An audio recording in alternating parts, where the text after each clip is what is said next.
Nandito ka. Kumuha kong payong na, ang piyas. Kasi nagbabantay ng isda. Wala, saglit lang naman ako eh. Yan, sinasabi ko sa iyo eh. Wala kang pulutan, wala kaming ulam.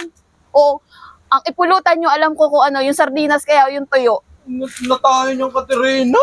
Ibuhos na ang beer sa aking lalamunan. Uy, ang bango niya na. Ha?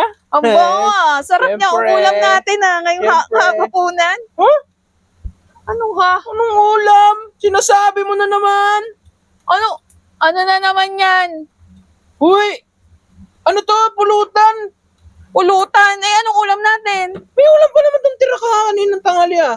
Oh, may sardinas doon. May itlog, may tuyo din. Yun na lang ang dagdag mo. Pulutan nito. Ulam namin. Sardinas ang pulutan nyo. Yan ang masarap na inihaw na isda.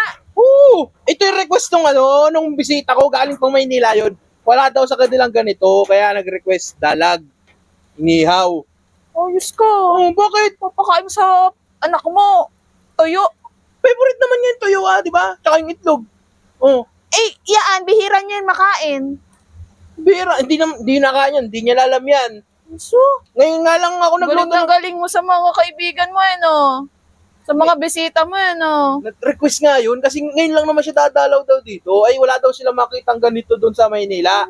Kaya nagpa-request ng dalag. Buti nga may nagbenta kahapon, no, sakto. Sarap ito, bango. So, Wait ka lang. Dito ka lang. Dito ka lang ha. uutusan mo pa ako ngayon. Babantayan mo lang naman, kukuha lang ako ng pinggan, luto na yan eh. Dito ka lang ha, huwag ka nga alis. Huwag ka nga alis at baka mamaya maunahan pa tayo ng aso o kaya ng pusa. Ha? Yan ka lang, kukuha lang ako Uutusan mo pa ako ng pulutan. Suklan. Oh, nandito ka.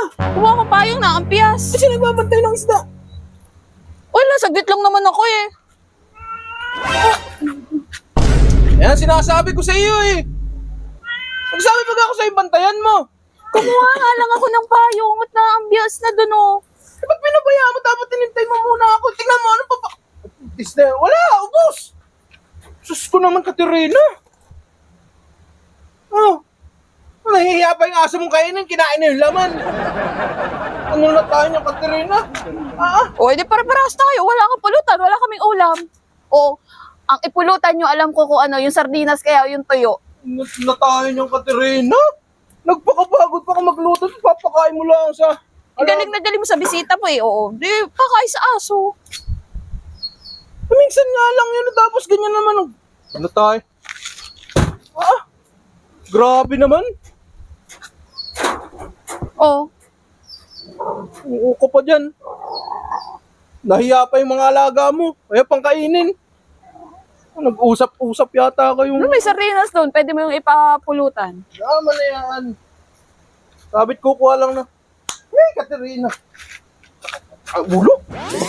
Bahala ka. Pwede lang ito. Pulutan pala ha.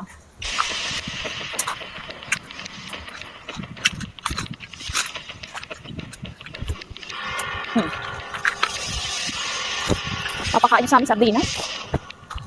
Tuyo. Sa'yo, sarap na sarap na pulutan yan sa bisita mo. Tingnan natin kung makakain tayo ng pulutan niya. Bilis ang puno. Andiyan na. Dali. Maitagin mo na ito.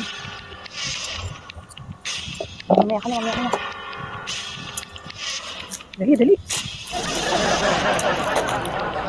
Yan na.